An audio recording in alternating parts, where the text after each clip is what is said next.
सुन शंकर भगवान की तोहरे नममा जापान यो शिवा गुरु दिन दोपहरिया मेरे जा आना तोहरे नममा जापान यो शिवा गुरु दिन दोपहरिया मेरे जा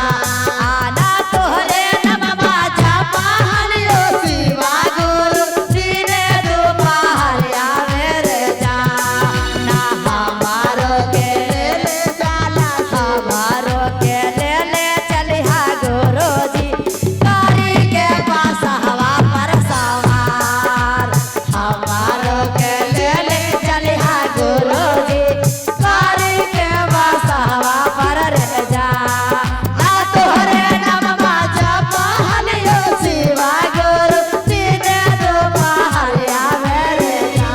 आना तोहरे नममा जापान यो शिवा गुरु दिन दोपहरिया मेरे जा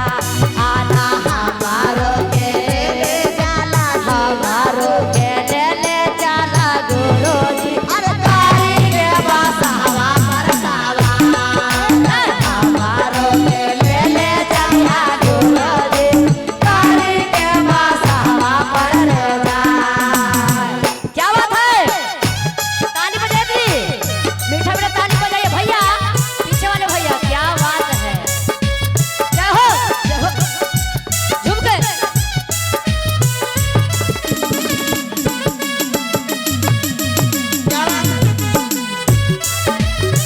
आए है जय हो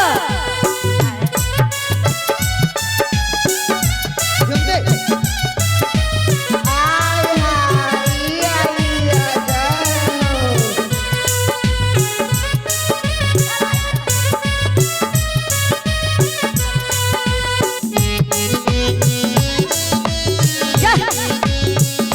ताली दीदी समझा हूँ भजनिया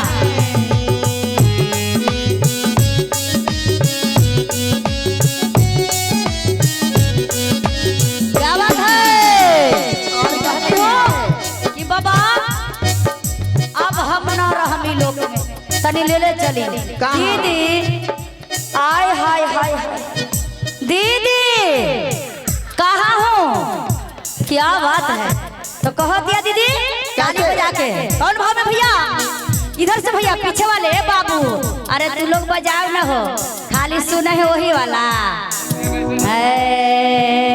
तोहरे चर्चा करहिल बासी बागुर बीजू बनना घरिया मेरे जा ना तोहरे चर्चा करहिल बासी बागुर नावादा जिला मेरे जा हमारो के ले चलिहा गुरु जी कारी के पास हवा पर सवार हमारो के ले चलिहा गुरु जी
मन में बसावित रही कि हे बाबा भोलेनाथ तनी हमरो पर्वत पहाड़ पर घुमा दे।